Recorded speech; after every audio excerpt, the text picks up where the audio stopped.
Hey folks, welcome back to the Dice Tower Daily Chat. I'm Mark and I'm here with my good buddy Chris Leader, amazing, excellent, just phenomenal game designer.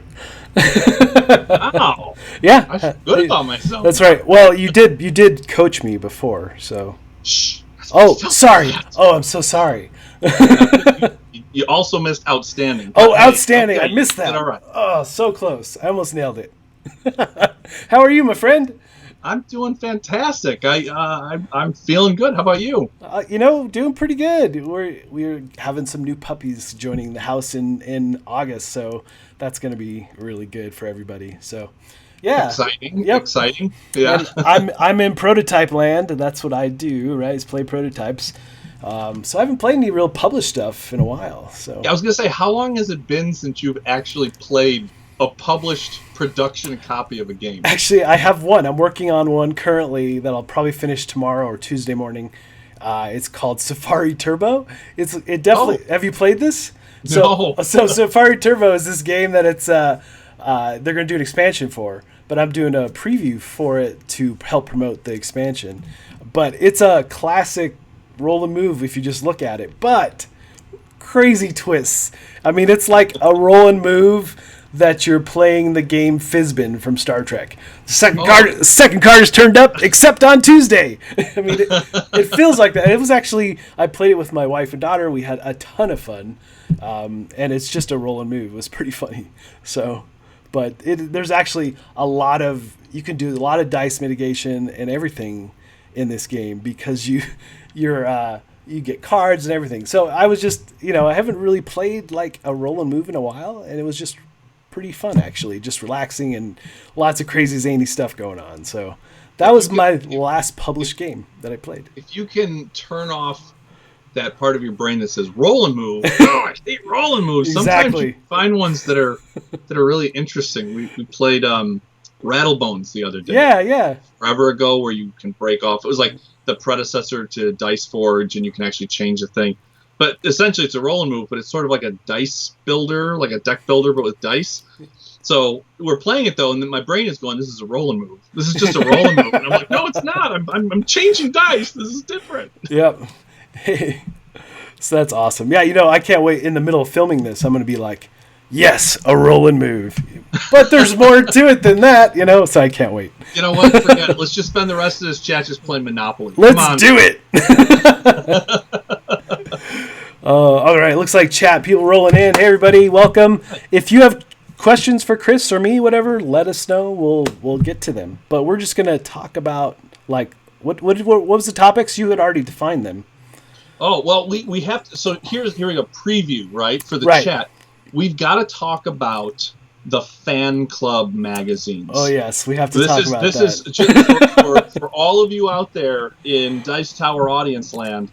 Mark and I have a kinship. We have a connection because of the Back to the Future fan club magazine, and so we definitely have to talk about that. Yeah, well, in fact, I mean, let's start. Let's do that. How the heck? So that's a great segue into your game too, right? So, start off with how you first found out about Back to the Future fan club magazine. I mean, okay, so anybody who knows me knows that I am an absolutely fanatical Back to the Future fan. Have been my whole life. I always say I've been a fan since 1986. Movie came out in 1985, but I didn't see it until it was on VHS in 1986. What? It's my lifelong shame.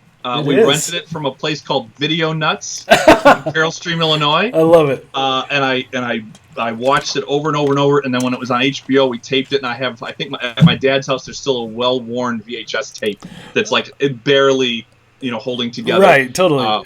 But yeah, so I've loved that thing forever. And so in the 90s, when I was in junior high and high school, it was all about Back to the Future. I would draw a lot, and I would sign my things, not with a CJL, my initials, but with a DMC, the motor company. That's the best. And going to like Universal Studios and riding the ride was like the biggest deal for me. I missed that ride. It was really good. Yeah, they made it into The Simpsons, but it's just did. Back to the Future. It is. So I was very excited because I sent away for the Back to the Future fan club magazine. There was only 4 of them. Right. And so So my story of this is, I would get those things, and it would be things like, question and answer sessions with the actors, and it would talk about the upcoming cartoon that was supposed to arrive in 1992. Yep. And it was all this stuff, and I was very excited about it. I was like, I thumbed through it, and I would sit there, and I was all excited. It was Back to the Future, and I was a part of it, right? Right. Little did I know, as I'm thumbing through the credits area, when it talks about as names in the credits, one of those names is Mark Streed, but that didn't hit me at the time. No. So now you must have found out a few years back that I was a huge Back to the Future fan, and that's how that whole thing started. Yeah, so Scott Morris is the one that told me. And I'm like, yes. And then I told Scott, I'm like, well, does he know that I used to? And he goes, what? You better tell him. So the crazy thing is, I loved our conversation because when I first told you, I'm like, hey, do you know the Back to the Future Fan Club magazine? He goes, yes, I know that magazine. I'm like, do you have one handy? I think I asked, if I remember right. And you're like, well, I think you went off to get one, or you found an image online. At the time, they were at my dad's, I think. Okay. I didn't have them, so I was like, I don't know. Yeah. Why? So why are you even asking? I sent you a picture of one online, and my favorite thing about that conversation is that you were like, that's not you. And I'm like, no, that's me. It is me. Another Mark Street. That's a different guy. Very common name. And then I proceeded to blow your mind by saying I was on set for Back to the Future Part 2. And no, it wasn't just that you were on set. It was, I sat in the DeLorean at the Courthouse Square when it was gussied up for 2015. And I was like, what? And you're like, yeah. And Michael J. Fox came and sat down in the car with me, and we were kind of just, having a conversation. And I was like, my hands were coming up towards your neck like this. I was like, you did what? It was the best. I had so much fun teasing you about it. And that was, I think we'd had maybe an interview or something. We'd done maybe talk like professionally, like at a convention once or twice. But we never really talked. You came by the Calliope booth one day and sat down after hours, and we talked for like an hour. And you just regaled me with the story, and we talked about all manner of things. Yep. And it was at that point you promised that you would have Ashley Tisdale call my daughter Callie, who is only 6 years old and loves High School Musical. And that was a couple of years ago. Yeah, well, I don't recall that being a promise. It's so funny. That blew my mind. Yeah, what's so funny about that is that I didn't think I had a connection, but I might actually have a connection. I'm not going to say a word to her because she'll come barging through the door right now and be like, "There's Ashley." I know, right? It's crazy how that stuff works, and that's just. I mean, that's always amazing stuff. And I told you at the time, I'm always fascinated by. People have brushes with, people they consider celebrities, and people like Michael J. Fox and Back to the Future. That's huge. That's huge. You've had an opportunity to rub elbows with a lot of different. I have, and I don't know why and how it has happened. It just seems to happen. I don't know. You said you've been on Star Trek Bridges. I have. I was on Next Gen. I was on Voyager. I was on DS9. DS9 was one of the best sets I've ever been on. Oh my gosh. They built it out in one of the largest sound stages, and it was full. You felt like you were on the promenade. It was fully realized. It wasn't like the Enterprise was compartmentalized. You had to move from one room to the other. But DS9, you felt like you were on the station. And then now, years later, being on the set of the Orville, it was very much the same as DS9, where they built it out. Like, the upper deck is the upper deck. You take the spiral staircase down to the lower decks for real. Yeah, that's cool. So things like that. Yeah. I mean, I love being on set for stuff. It's so much fun. And, every set that I've been on, everybody just makes you feel so welcome, and it's been really nice. So, but the only thing I was disappointed with Back to the Future was the fact that Christopher Lloyd wasn't there the day that I was there. So, but I got to meet Michael J. and Leah Thompson and, so forth. I've met Christopher Lloyd. He signed my flux capacitor. He did. Boom! Yeah, it's just about the same, pretty much. That's almost as good as sitting in the DeLorean. Yeah, that's it. So that leads us to your new game. Oh, how did you get this? This right had here. To be a dream come true for you, right? So it's my brass ring design. So I'll go back a little ways and say that. So yeah, I've been designing games for a long time. Roll For It was my first, and then Yep. so I love dice games. That's one thing I want to make very clear. So I got my start. I cut my teeth as a kid on Yahtzee and Risk. It was all dice rolling games for me. And so as I've become older and played lots of different games, I love a Euro. I love non-dice games. Right. But there's something about dice. They're the great equalizer. You never know what's going to happen, and I really enjoy dice games. So I've met people through my Back to the Future fanaticism who work in the industry, right? So the first time I really ever got to work with Daryl Andrews. Oh, yeah. I didn't really even know him, but he had his out-of-time dice game that he made with IDW. Right. And when I heard that it was happening, I like a complete jerk, I basically reached out to this guy I barely knew, and I said, "Hey, Daryl, we met a couple times. If you need any play testers for that out-of-time game, here I am." So we got to talk, and we became friends over that. And then I actually did a rules edit for him that changed everything. Like one of the subject headings on the rules was the power of luck, and so it was like dice. And That's so the best. I just wanted to basically hold the coattails of a game, right? Yeah. I did the same thing with Ben Pinchback and Matt Riddle with their Back to the Future Adventure Through Time game that they made with IDW a while back. They let me play a prototype of it at Grand Con a few years back, years ago.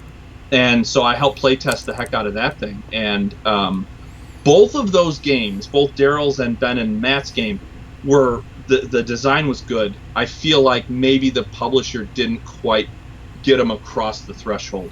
Because you have to have that partnership, right? You have to have a designer and a publisher working in lockstep. For sure. And so I admire what those guys did, but at the same time, the whole time I'm working with those guys, but my heart is also crying because I'm like, I want to make a Back to the Future game. I want to make a Back to the Future dice game, So over the years, my brain would work on a Back to the Future game. What would it be? What could it look like?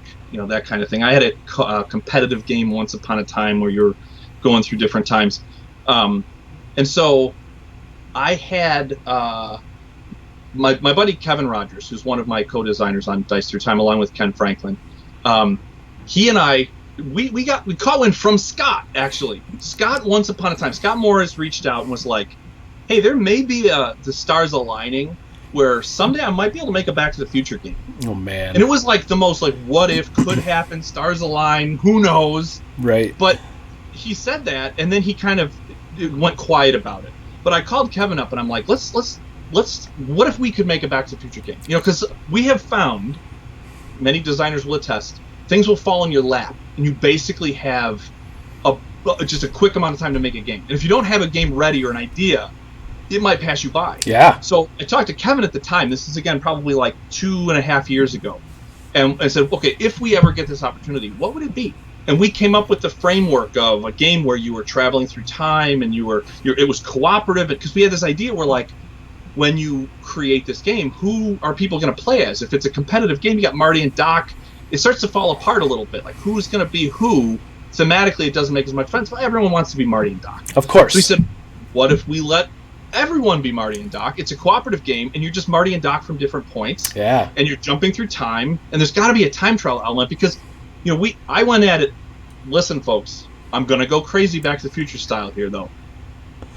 They never leave Hill Valley, and the trilogy is very self-contained. So it's not like Marty and Doc are jumping back to say hi to a dinosaur, right? Or they're gonna go and slap Al Capone in the face, or they're gonna ride on the Titanic. It's in Hill Valley. It's all they don't get very far. So Hill Valley becomes a character. I mean, when you were on set, they had gussied it up for 2015. Oh my gosh, it was so cool. We were there the day that they were filming the part where he goes, 3D shark, and and they were explaining to us what was going to happen. We're like, okay. I know what you did. You ran over there like, Michael, let me show you. Let me show you. Gotta go like this. Say something like the shark still looks fake. That's right. But yeah, so we had this idea that you would jump around through the movies, and it would make you remember your love for that trilogy of movies by going around. So we came up with the core idea it was a lot different cards, and there were some dice, but it wasn't like what it is now. It just had the basic idea. Mm-hmm. We put that on the shelf, and then about a year ago, we heard through Ravensburger, who I know Mike Mulvihill because we did his game Everyone Loves a Parade through Calliope. So we had a good relationship, and he had said, would you ever want to design for me? I worked for Calliope Games as the director of fun, but Ray, my boss, who's awesome, understands that we design games that are a specific type of game, 2 to 6 or 2 to 8 players, and they have to have specific things. If I design a game outside of that, he's always cool with it. Yeah, as long as I talk to him about it, he's like, plus you got my blessing, kiss the ring. Not really. No. Well, you can't pass up Back to the Future, right? Right, so that's what I said. It was like, you've been trying to make roll for it, a Back to the Future licensed game forever. And I'm like, yes, so I can do it. And he's like, go. So when Ravensburger reached out and said, we have this opportunity, but, we're accepting pitches from lots of people. Yeah. I called up Kev, and I called up Ken Franklin, who I'd done the Mansky caper with. Yeah, which is really fun. Yeah. So the Mansky caper is so much fun. It's so fun. And what I like about Ken is he's got a really collaborative spirit. Mm-hmm. He's very good at bouncing ideas around, and then also, putting them into the right place and not going off too much. So I thought the three of us could do a great job. Kevin and I had the idea, and I thought Ken could help bring that spark of freshness to it, because Kevin and I had kind of been in that groove, so we needed somebody else. And it worked perfectly. So we already had something. So when Ravensburger was like, submit to us a 2-page pitch. Okay. We're like, okay, we're going to have to retroactively create that pitch, because now we have a whole game that's been tested. We've got rules. We've got, I had pawns that I'd made for it. The little DeLoreans. Right. So we're like, sure, we'll send you this 2-page. And at the end, we're like, but if you want a fully playable version of the game, a gameplay video, rule book. So they were like, sure, that would actually help. So we had the stuff for him immediately. Yeah, that's awesome. The game has changed. Steve Warner over there worked with him. He's the head of development. Fantastic guy. Cool. And he helped make some things. We had multiple decks of cards, and he helped to condense them. We had lots of different dice, Doc dice and Marty dice, and we combined those into a single type of dice. So it was just so perfect working with those guys. And I threw as much Back to the Future love as I could into that game. Yeah. And then they would do things that I wasn't even expecting, like the player boards have there's a Mr. Fusion action. You can take any 2 dice that are the same face, and you can change them into one die of a different face. Okay. And they added the actual Mr. Fusion logo from the movie That's next awesome. to Mr. Fusion. Yeah. Little touches like that. I was like, this is the perfect partner.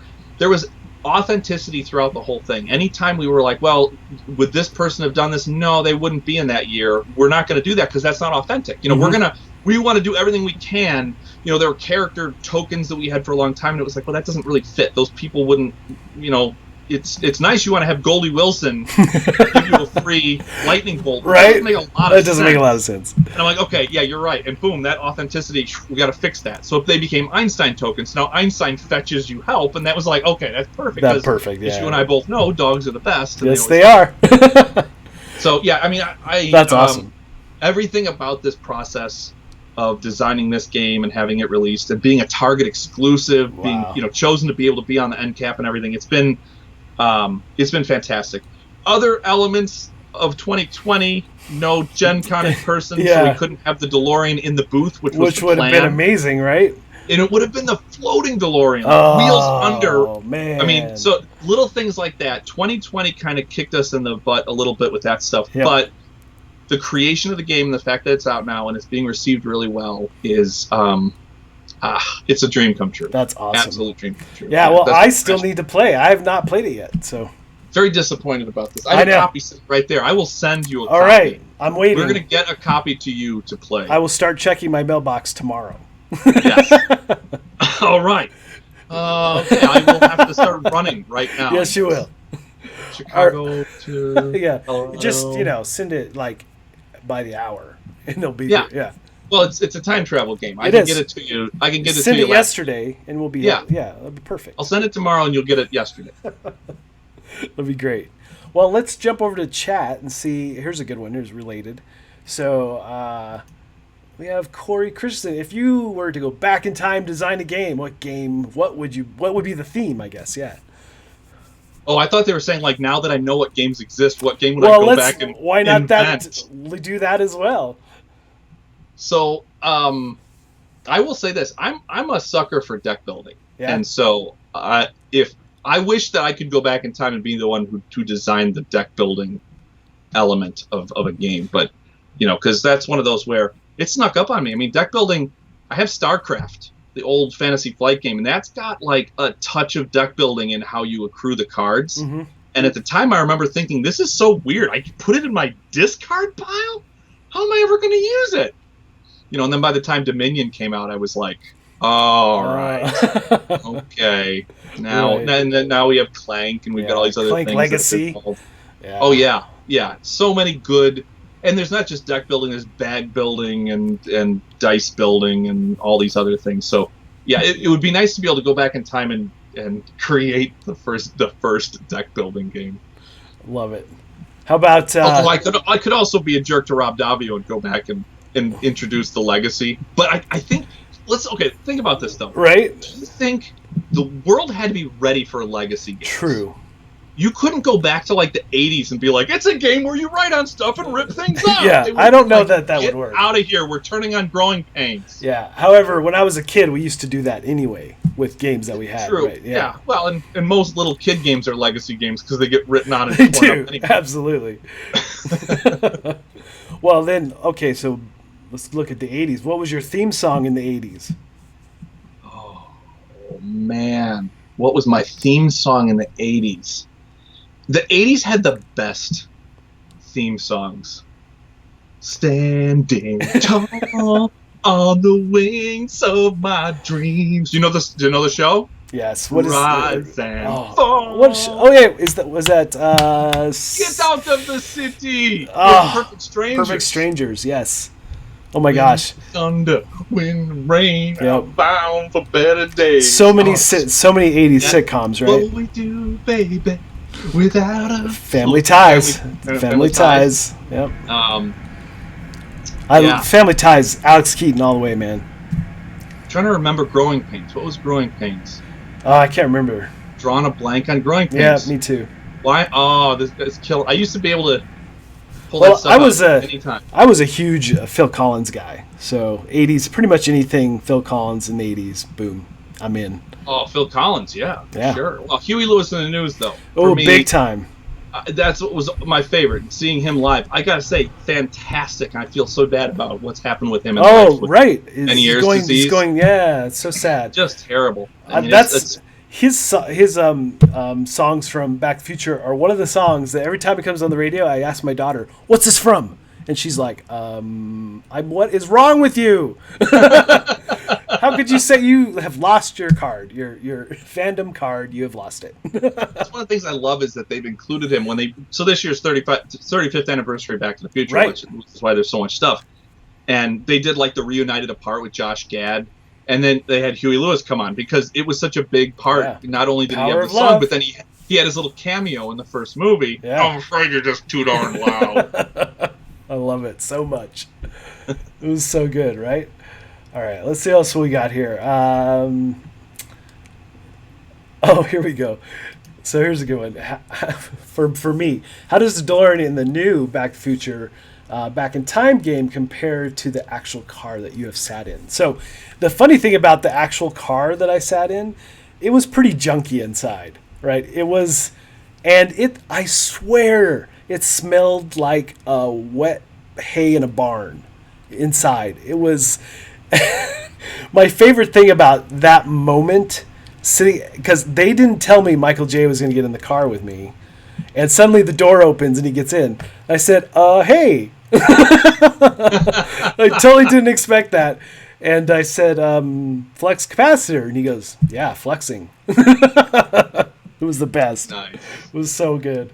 So, but yeah, it was the camera car. So they had it looking, everything, the digital readouts were working and everything, where they had the other cars that were just like external cars. There's like, I think 6 of them on the lot that I saw. But they, were varying states of of camera quality, right? So, but the one we sat in was just so cool. But I distinctly remember, and I kept thinking to myself, I wonder if this is because of the car they drove into the barn in the scene in the first movie. That's what it put me in mind of. But I was like, I'm not going to ask. That's just dumb. They went and put hay in every single one of those cars just to Right? really make sure that it was authentic. It was authentic. But yeah, you know, and since, right, I've been to conventions and things, been in many cars now since then, and it's the fan-made cars are generally better than what was on set. So yeah, I would imagine they're cleaner because way cleaner. They actually work really well. Where a couple of the cars were just towed; they weren't really running. Yeah, you know. So, and what's funny is there's a place in town called 80s Pizza, and it's like an 80s museum. And every year they do a big DeLorean get together at this pizza place. And there's, again, a bunch of varied levels of DeLoreans that show up. It's pretty awesome, actually. Have you seen the monster truck DeLorean? Yes. Oh, my gosh. I've seen that one and a couple of them. It's freaking awesome with the huge tires. It's awesome. It was pretty awesome for sure. So, yeah, I mean, the DeLorean was pretty impressive. And plus, how old was I? I was in my 20s. So everything was like, you know, I hadn't been on... I might have been on Next Gen set already at that point, but it was like my first or second time I'd been on a set of something, you know, and I was definitely like starstruck for most of it. But it was just one of those things that you just never gonna forget, right? It was so amazing. I'm just still blown away that I got to do all that stuff. But yeah, I mean, you must have gone in. I mean, where were you getting the car for Gen Con for the DeLorean? Where were you guys getting that? There's a DeLorean rental place in Ohio, so they were going to get it from that one, I think, and bring it to Indianapolis for Gen Con. Okay. So it's a cool looking DeLorean for sure. Yeah. Now it's funny though because I saw it and it's amazing and it folds under, but the exact model of DeLorean of DMC-12 is different than the one in the movie. It actually has a black running strip at the bottom that doesn't exist in the movie one. And what's funny about that is, I don't know if you've seen the trailer that Ravensburger did for Back to the Future Dice Through Time. If you haven't, go to Ravensburger's YouTube and search Dice Through Time.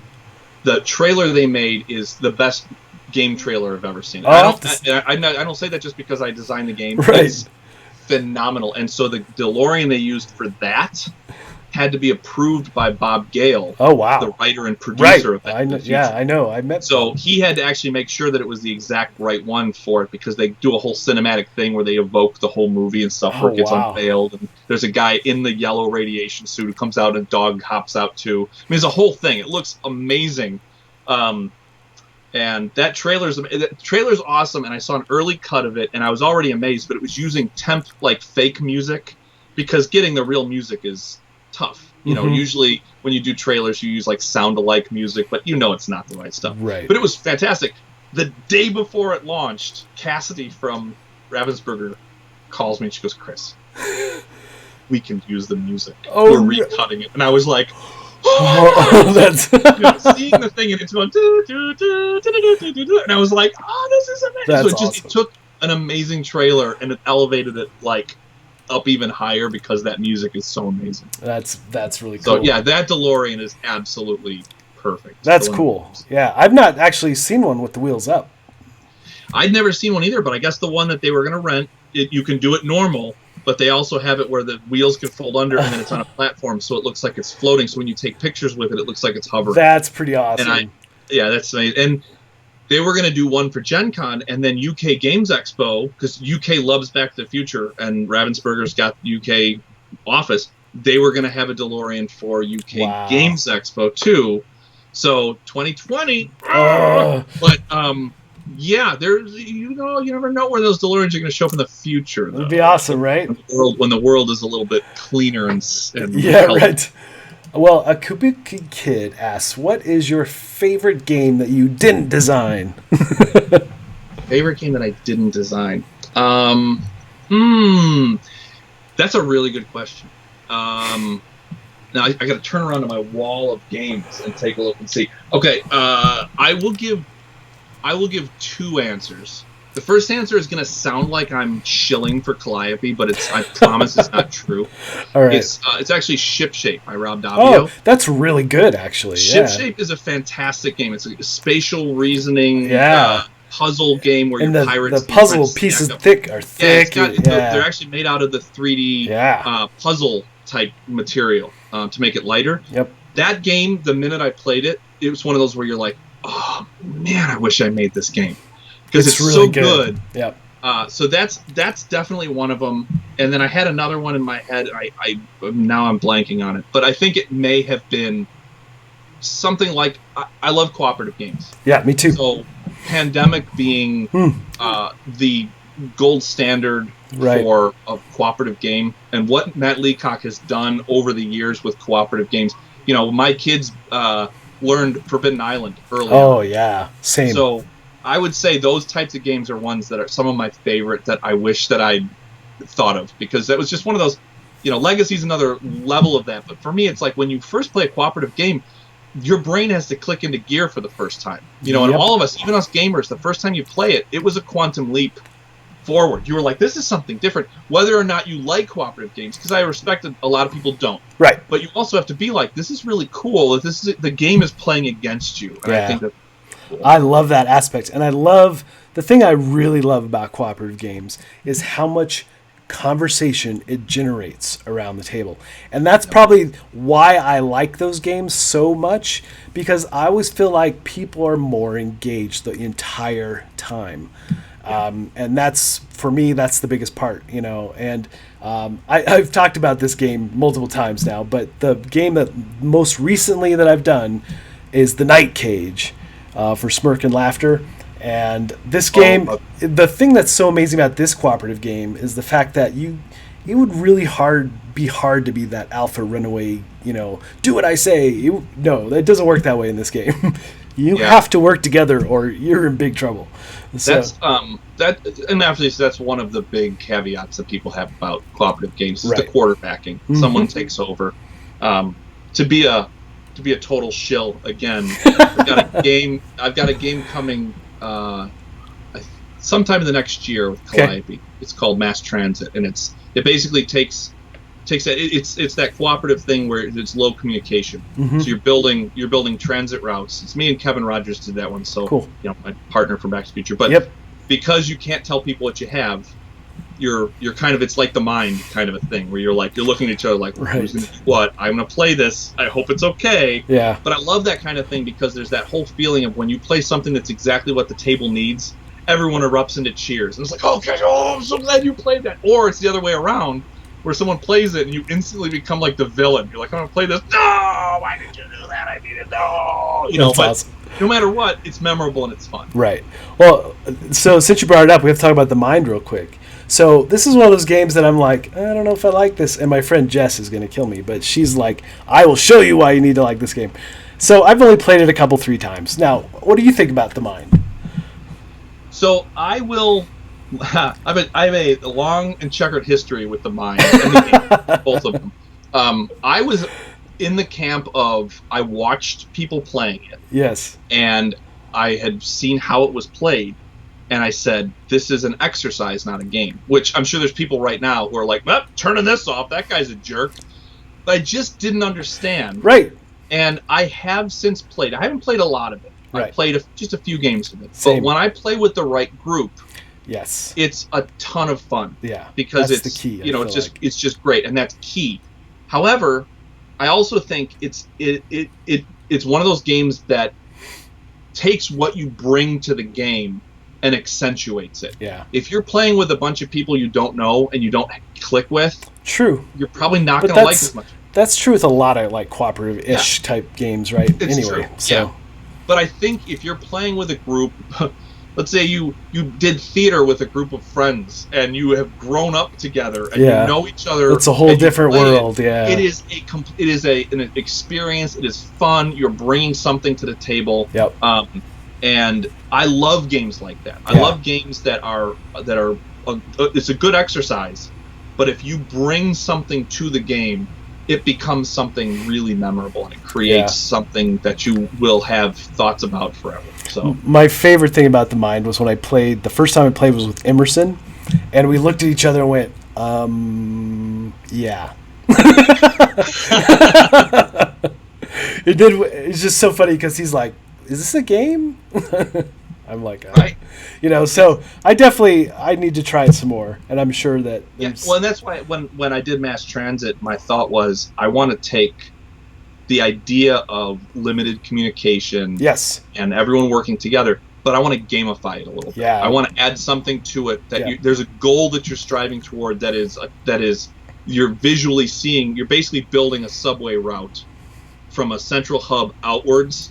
Yeah. With mass transit, and so you can actually see that, and you can build on it. So, and it's something Clive, it's something you can play ages 8 and right. Well, I got to do this question just because it's so clever. From Corey Christensen, he says, when designing games, how do you avoid having a runaway leader issue? Do you mark down their points? Well played. Runaway leader. Yep. Like that kind of a thing. I thought that was a good question. Yeah, very clever. Yep. Yeah, it's tough. I never realized when I started designing games, there's two big issues that always tend to come up. How do you deal with runaway leader, and how do you deal with too long between turns? Yes. Because some games are fantastic, but if analysis paralysis is a real thing. Yeah. So you could be playing something like Smash Up, and if it's a 4-player game and you got people who are really thinkers, yep, you could take a nap between turns, and it's true. Not necessarily the game's fault because the game is great. Any game that feels like it has like a solitaire multiplayer solitaire thing can get that, but it's tough because you want everyone to be involved. That's why I love games that have simultaneous turns. Things like Tiny Towns is fantastic for that because everyone's always involved. Same with Ship Shape, and same with a lot of other games where everyone's always engaged all the time. Now, it's not possible to do that all the time, but the further I get into game design, the more I find that I want to bring everybody into each turn and keep them interested every turn. Yep, I agree. I mean, I like in games that balance that well, like there's portions of the game that there's simultaneous things, and then suddenly that stops and you're doing a couple things separate, and then it goes back to, I like that mix when that happens. Yeah, I've been tinkering with a dice drafting game, and part of it is because I like that. I like a time where everyone's working together, and then you take what you got and you do your little thing. I just introduced my dad yesterday to Silver and Gold, Pandasaurus game, Silver and Gold, with the we cross off the treasure yes stuff. right. He loved it. He'd never played a game that you use dry erase markers and do that. So it was already different for him, but then the idea that you flip a card and everybody's acting at the same time, he thought that was fantastic. Yeah, I'm not a big I'm not big on games with like markers and rolling moves or not rolling, but rolling rights. I don't know, they just don't grab me usually. However, there's the Lord of the Rings one that is a rolling right that I actually really like that one. I'm trying to think. In general, I think maybe what it is that a lot of those initially marker games are like big party games, and that's what it makes me think of every time. And I'm not a big party game guy. So. I go back. See, someone made the connection to me, and it stuck. That the first roll and write game that I ever played was Yahtzee. I mean, it's a roll and write. It's game. So true, right? And so Quicks, things Quicks. like that. Which it's sort of like you graduate up, and I feel like we peaked with roll and write games. I think there's still going to be variations on them for years to come. I feel like this year and next year, trick-taking games are the big thing. I think we're going to see more and more trick-taking. I mean, the Crew kind of started it off, and then I feel like I'm hearing more and more like it's like, oh, this is a trick-taking game, but it's dice. Or this is a trick-taking game, but in reverse and upside down. Or this is a trick-taking game with colors and letters and numbers. Yeah. So I feel like coming out of some of the conventions last year, there was a lot of talk of, oh, wait till next year, there's going to be this trick-taking game that's amazing. So everything got a little wonky with 2020, but I feel like over the next year or so, there's going to be just a ton of variations on trick taking. Yeah, and I love what is the tournament one? Oh, I can't think of it. Oh, it's going to drive me crazy now. So here's the difficult thing for me. I'm not a trick taker. Oh, you're not? I love trick taking games. I'm not. Yeah. I didn't grow up with them. Oh, and that's so I wasn't hardwired to like them that much. So I'll play them. Like if someone's like, I want to like, I do love the Crew because again, Cooperative is an interesting puzzle that you're working on together. It is. Yeah. But I'm not. Normal trick taking games just don't get me. So maybe some of these variations people are coming up with, hey, it's got dice or it's got this or it's got that. Maybe they'll grab me. I'm not wired. Like some people are like, the minute someone says trick taking game, they're like, oh, I'm there. Yeah, I want to play. That's just, for me, I don't have that reaction. Yeah, I'm kind of that way just because, my grandparents and stuff growing up, like you said, that was definitely a style of game that, so it resonates back to that a lot, right? So I'm like, yeah, I'm in, usually for that kind of thing. It's not by no means my favorite type of game, but I'm definitely like, yeah, I'm in. So. Oh, Roll and Move is your favorite. Yeah, that's totally my favorite. All right, here's a good one. What out-of-print game do you wish you had? Okay, so I can answer this right away. So I've been on vacation this past week, so I've been playing a lot of games I haven't played in a long time. Okay. I love Civilization games. Mm-hmm. And I have Clash of Cultures, which is an older game by Z-Man, and I never got the expansion to it, Clash of Cultures Civilization. So WizKids, I think, is coming out with Clash of Cultures Monumental Edition, which is going to have the core game, plus it's going to have the expansion all together. I had been looking for that Civilizations expansion for years, and it's one of those where I could get it, but it'll be like $400 or $500. Right. And I'm like, no, I don't need the plastic elephants that bad. So that's definitely my the one that I've been looking forward to it coming back for a while, and now it's on the verge of coming back, so I'm pretty excited about that. That's awesome. Mine has always been, and still, even though I fully went in on the Kickstarter for it, has always been Dark Tower. 100%. Oh. So the thing with this game is that as a kid, I'm like, every Christmas, every birthday, I need Dark. Nope, didn't get it. My friend got it, and we played it a bunch, but I never got it. I wanted it so bad. And by the time that I had a lawn mowing job and had money, it was nowhere to be found by the time I had money where I could buy it. Yeah. But yeah, that game still to this day is the one. I don't care if it's the most basic thing ever. That's my game, So I never played the original, and I'm the same way. I'm all in for the new one because it looks insanely good. Right. But I've been really fortunate.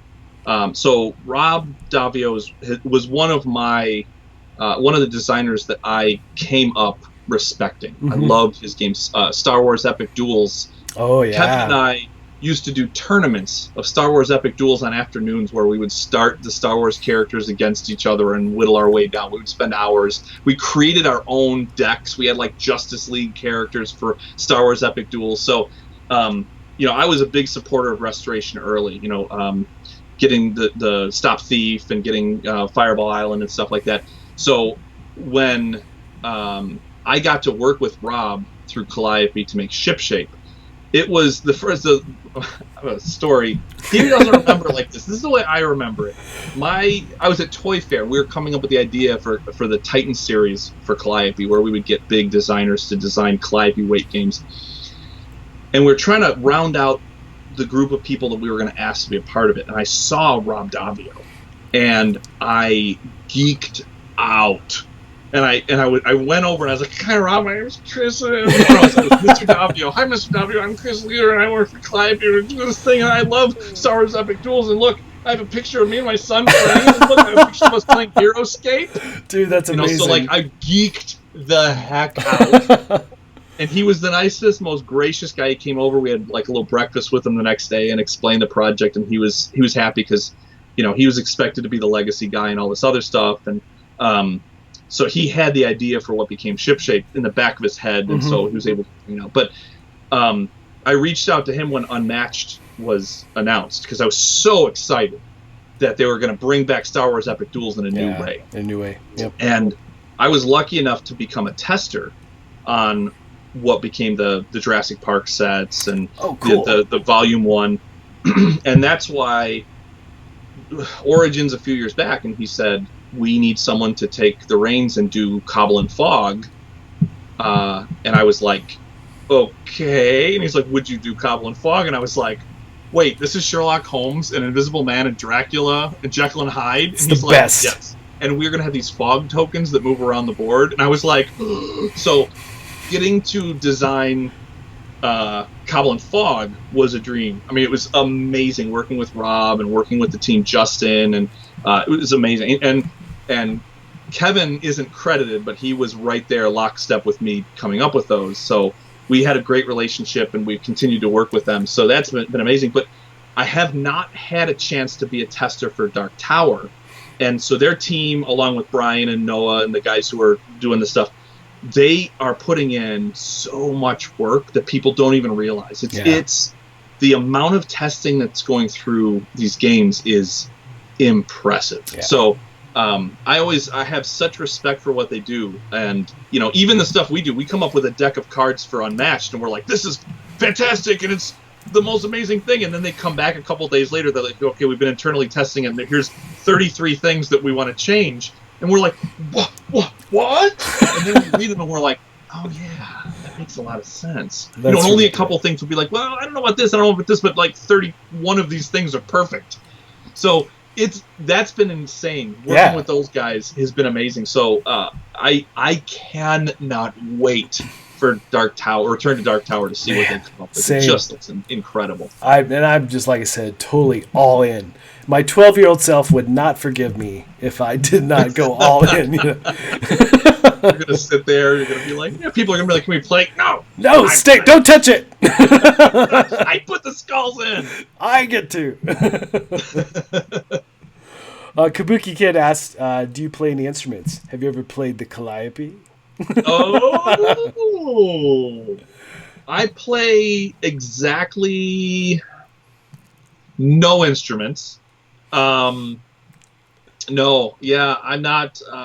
I'm not. The only instrument I work on my voice as an instrument, because one of these days I want to usurp Eric Summerer and be like, "Thank you for watching Dice Tower." You know, I want to be that guy. You want to be that guy. You know. So sometimes when Eric and I are doing something, like we'll do an interview or we bump into each other, we'll start doing like an announcer off. I love it. And it's fantastic. You know, it'll be like, next up, let's do this. I love it. So no, I have no musical talent whatsoever. Yeah, either do I. That's one thing I wish I had so bad. Yeah. You know, it's just never been in my. And I still can't even read music properly. No, I don't understand it at all. Okay, this is a wacky story. So, have you seen Unsolved Mysteries is back on Netflix? I saw that, yeah. We've been watching it. I love Unsolved Mysteries. I miss Robert Stack, although they have like his silhouette in the opening credits, and it's fantastic. Oh, that's cool. But it's got the theme music. You know, like that spooky music. Yeah. And they do like a piano thing with it, right? So if I had some sort of keyboard, I've actually gone on my phone to like the GarageBand app and tried to learn to play like. Perfect. And I can't even do that. I'm like, I suck. I'm no good at music. Yeah, it's definitely one of those skill sets that I just. And I do know that, like, as I recall, Mom and Dad tried to get me to do like guitar lessons as a kid. But I fought it because it was at the same time that Star Trek was on. That's a 100% valid reason not to get into guitar. It's so ridiculous. But nothing clicked for me. You know, if this was like 1959 and Star Trek had been on, we may not have the Beatles. Because if they had been like, we can't go play guitar today, you know. Right. We go to watch Star Trek, you know. Instead.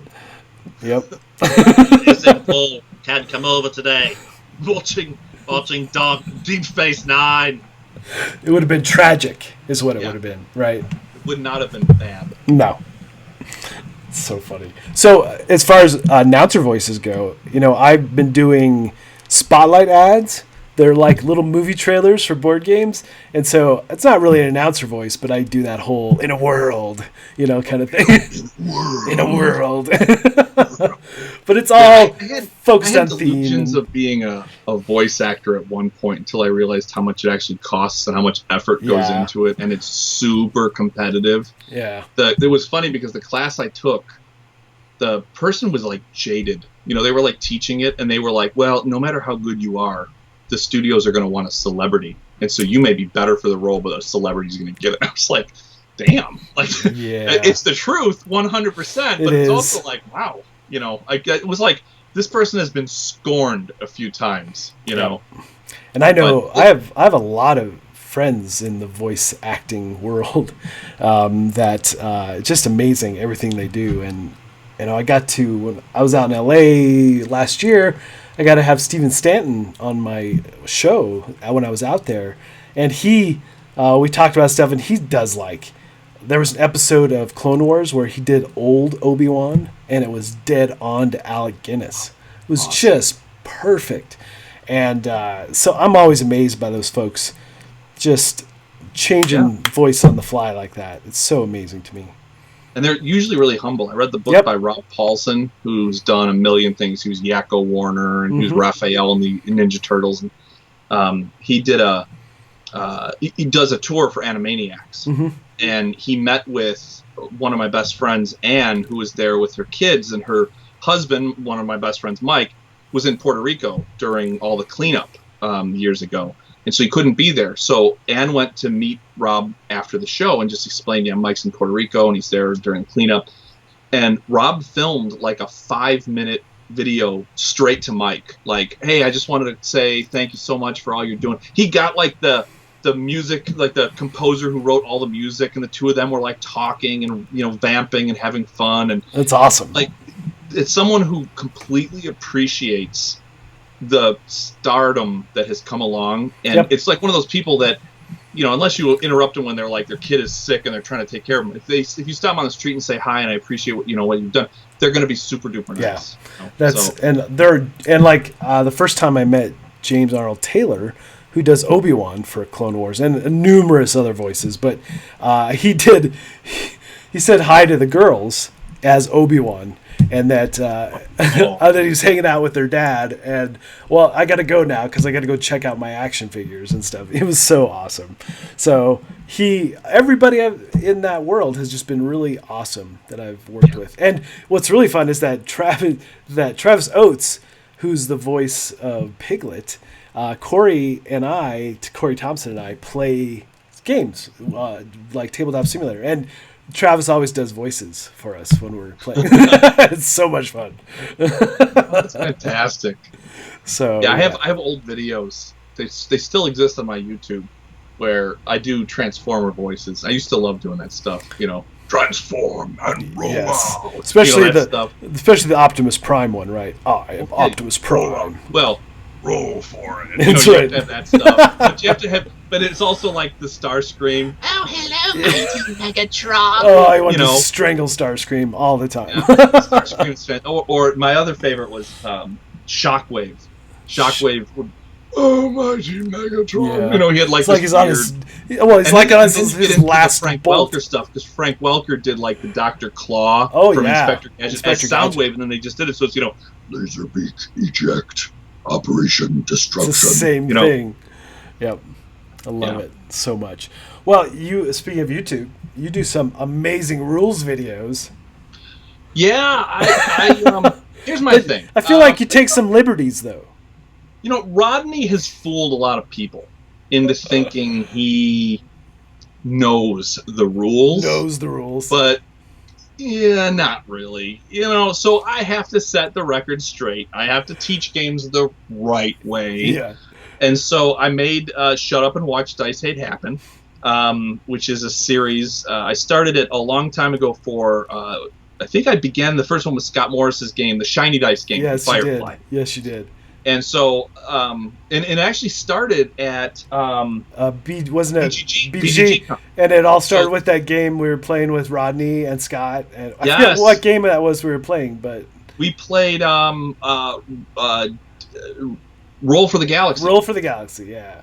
So it was Roll for the Galaxy, and then I also did one upstairs for Nations, the yes, dice game. Nations, the dice game. Yeah. And I had Ken Grazier with me, Geekcraft, Yeah. and I was teaching the game, and it was, roll the dice and then roll your player cards. Yes. And he looked at me, and I'm like, roll the player cards. It's a dice game. You have to roll things.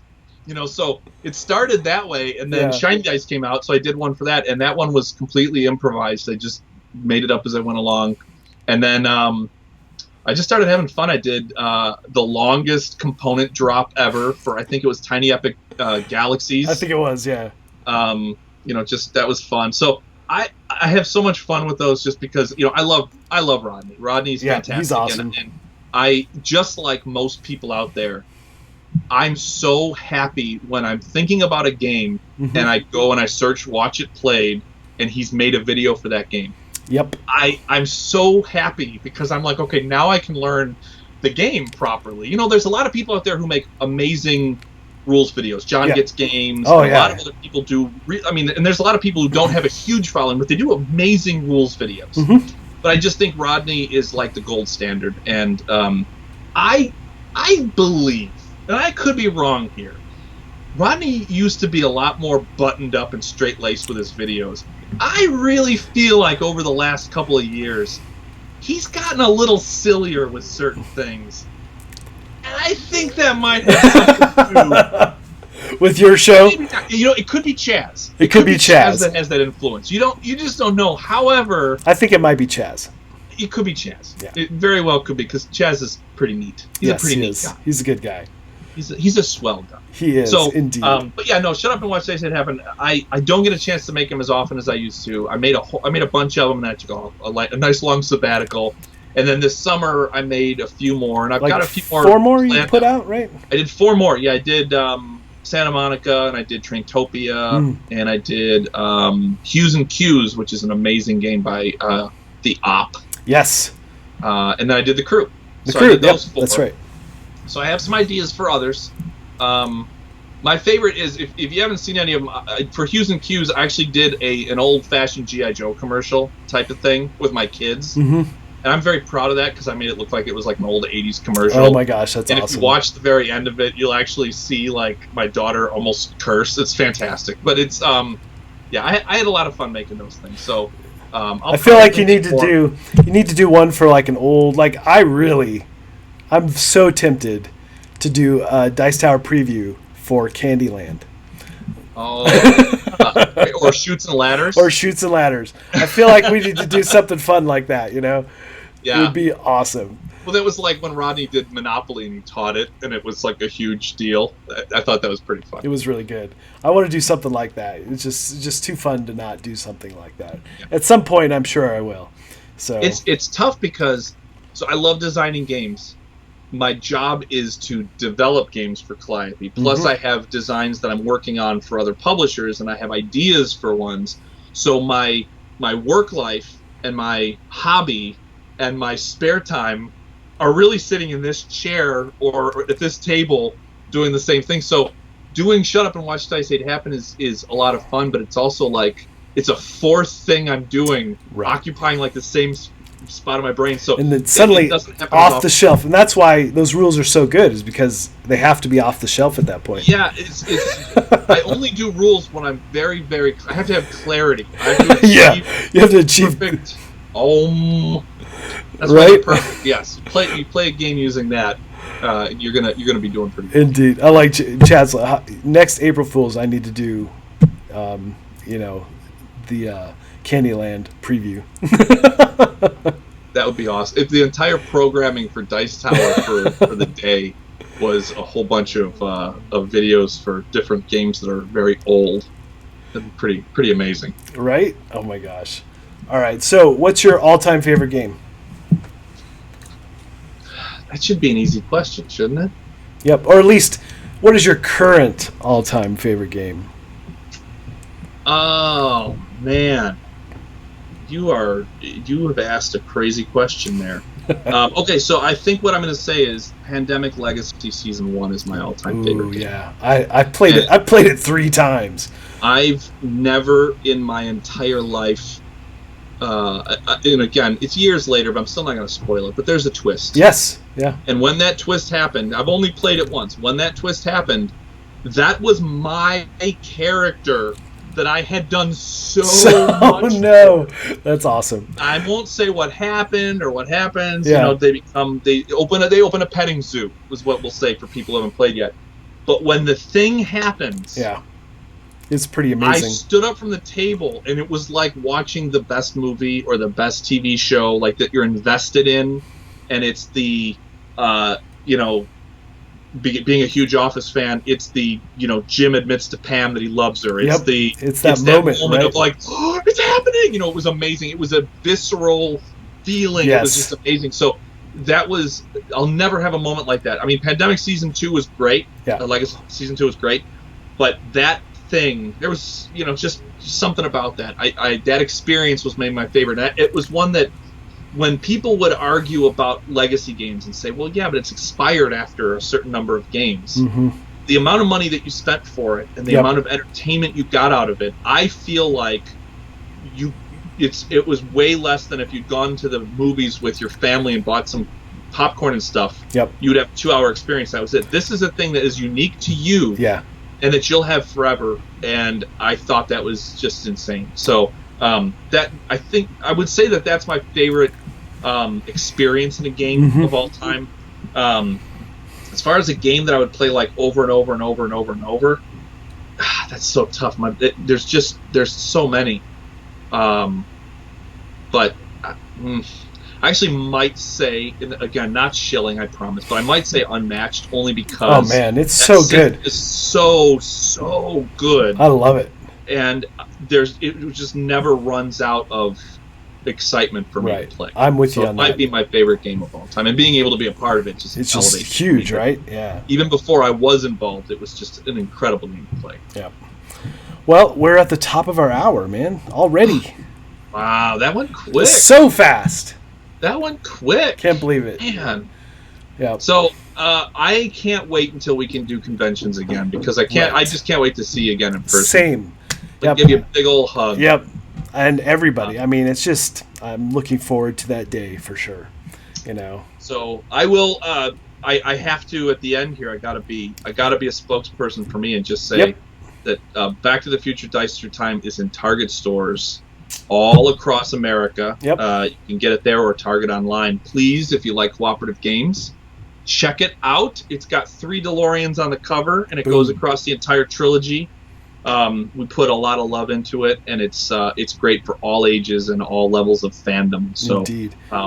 Me and Kevin Rogers and Ken Franklin are very, very excited to have it out there, and I hope that you'll check it out. Definitely, and tell folks where they can find you and all your stuff. So I'm at Leader88, LEDER 88 on Twitter.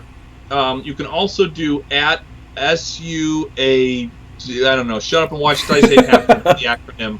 Right. You can check that out. See the old videos on YouTube. It's just Chris Leader. You can check out that. You'll see my videos there. You can look at the old Transformer stop motion toy videos I made with my voices. I'm on Facebook. Pictures of my kids. Nice. That kind of thing. Great. Yeah, and then Calliope Games is where I work. I'm the director of fun over there. So if you're a game designer out there and you have a game that's right for Calliope, if you go to the website, it'll show you what it is. I'm actually the one who takes a look at submissions. We'll do an NDA, check it out, but we're very specific in what we take in. So take a look at the website and see what the criteria are. But that's where I'll be working, and that's where I'm found. Great. That's me. Thanks, Chris, so much for being here. Appreciate it, my friend.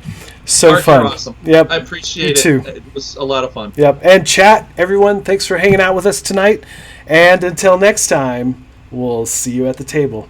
Later, guys.